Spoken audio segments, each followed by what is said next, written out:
Bonjour, y'all. It's Jeff. Let's see, this is day one of being in Lyon, and walked up to the tram station here. This is tram line 1, and it was part of the trip to get up to the brocante, the very large brocante, and unfortunately didn't get a chance to really record inside the tram just because it was so busy getting up there. And actually with some road construction, it was kind of inconvenient, but did finally make it up there after about a half-hour walk once we stopped at the bus stop. So in any case, this turned out to be a very, very large brocante area. It's Les Puces, Les Puces du Canal, and it's essentially the canal flea market.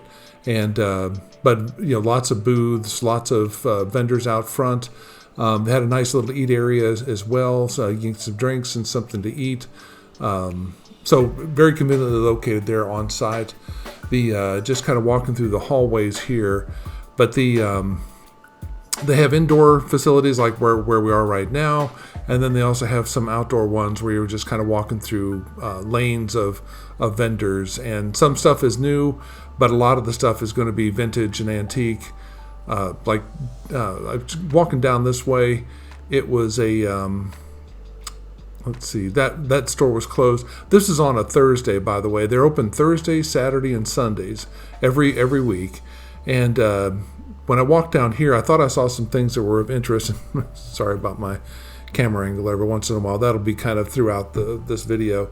But when I walked down here, I thought I saw some interesting pieces, but it looks like these were all probably sold and just getting ready to be picked up. So in any case, I just decided to turn around. But then I saw this interesting booth over here, and I'll be going into that kind of toward the end of this video. But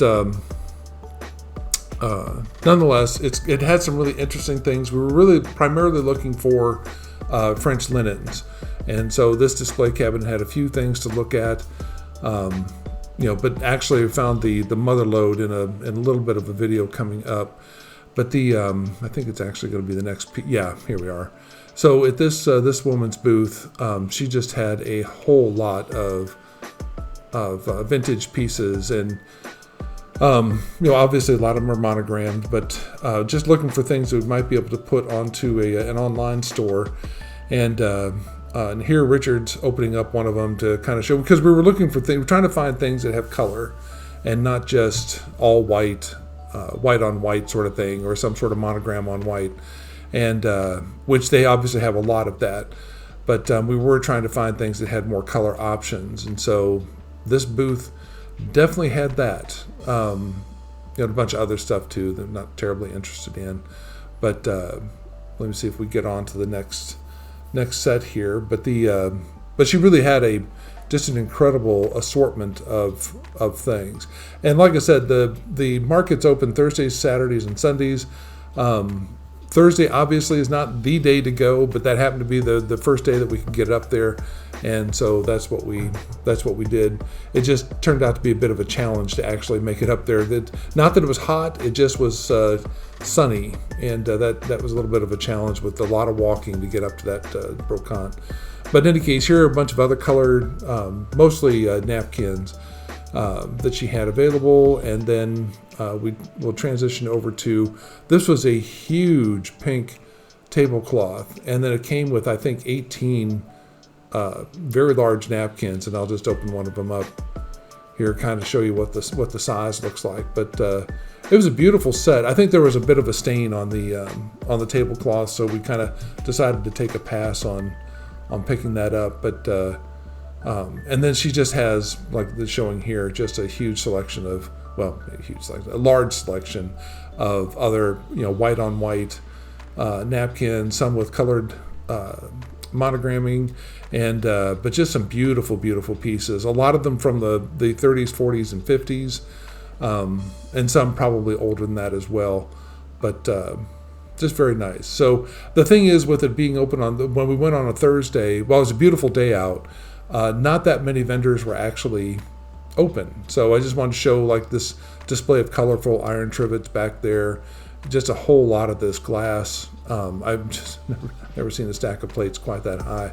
But if you're looking for a service of 40, that looks like that did the work, except at least for plates, little plates. But this vendor had quite a few pieces of dinnerware, and I will say, once I get to the point where and here's some more of the same kind of coloration that he had of that glassware.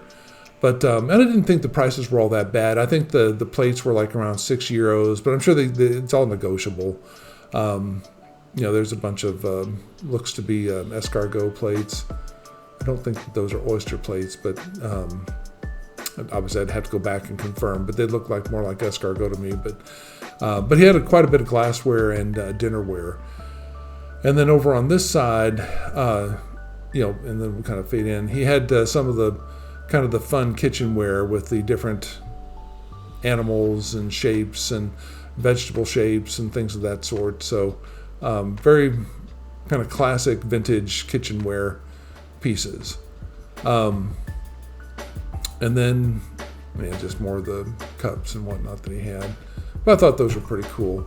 This thing here, I couldn't find a price on it. I'm sure it wasn't cheap, but just obviously a very old oven range of some sort. I don't know if it was wood fired or coal fired, but just a kind of interesting piece. And there's the kind of the name of that booth area here. And just kind of turn it around. A lot of furniture, and I couldn't find really any of them that had some pricing on them. And it was even more difficult, especially for the ones that are like out in the hallway here, more difficult to find people who were actually at their booths. Now, this is the other side of that one room that I'd seen, and it's a lot of 70s mod pieces. And I thought some of these light fixtures were just incredible. And again, some of them had some pricing on them. Most of them did not. I'm sure it's all negotiable. But these look like to be some nice quality pieces, and they had a pair of these marble top. Definitely retro tables. Here's some other, just kind of pan around the showroom a little bit. I thought those were cool light fixtures, but not gonna carry them back another 25-minute walk back to the bus stop. So that they stayed there. And but definitely, if I lived in the area or was focusing on, we'll just go ahead and do a cat break here. Miss Freya decided while I was editing this to jump up on the desk here, and she loves to have her head scratched. So, and sorry, don't mind my hand. That's the one that's swollen up because of the when I had the fall. So it's much better, but it's still a bit of a challenge. But I got to the point where I could at least get some of these videos put together for the first day that we had up in Lyon. But everybody wants to see Miss Freya, and she doesn't always just jump up on the table. And she decided to jump up because she wanted to get her scratches in. So that and I don't know if y'all have cats that like to do this too, but she just has a strange fascination with getting her head scratched. And she's not so keen on the rest of it, the rest of the scratching, but she definitely loves that. And then, of course, when she's done, and that she'll just be jumping up here shortly.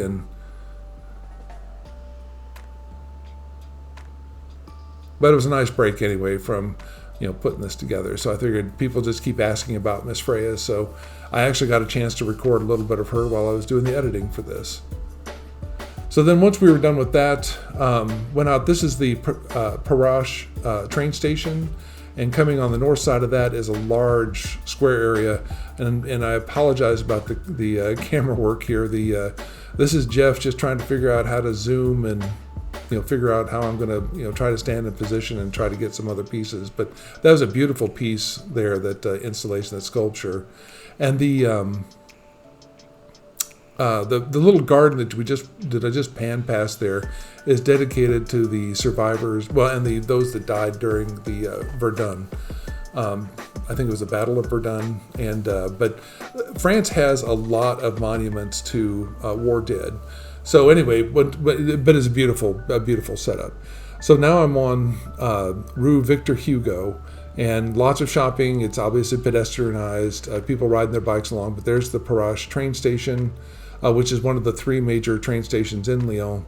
And so I'm just going to walk north here for a little bit, and just see lots of shopping, lots of activity. This is done, let's see, this would have been the 31st of July or the 1st of August, something like that. So, well, actually, it probably was going to be around the 30th or 31st of July. So, this will be kind of in a high tourist season time here in Lyon. And just walking up, it just turned out to be a beautiful walk to go up, and lots of shops on either side of the street, and of course, just more and more shops and cafes and all that down the side streets as well. But just amazing. It was a beautiful day, as you can see in the sky. That not barely a cloud in the sky, and but it's nice to be able to get a chance to scope out the ancient part. This is in. It might be the second arrondissement here, but the one of the cafes is kind of walking along. But it's on the peninsula, so it's in View Lyon. I think that's, and somebody will correct me in the comments, I'm sure. But View Lyon, which is Old Lyon, and so this is clearly an old part of the city. This here is a square that coming across as we're walking north. And I don't know if that's a statue. I didn't walk over to it. It's a statue. It might be a statue of Victor Hugo, since that's the namesake of the street.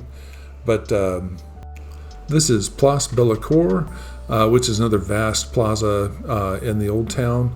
You'll see up on the side, you'll see my fingers here shortly.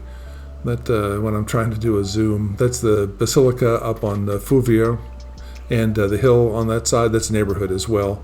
But we visit that another day on this, and so I'll have a video out for that. But just a huge plaza. There's a statue of Louis XIV, and that's going to conclude this part of the trip. I hope you all enjoyed. Please like and subscribe, and I'll catch you on the next video. Au revoir.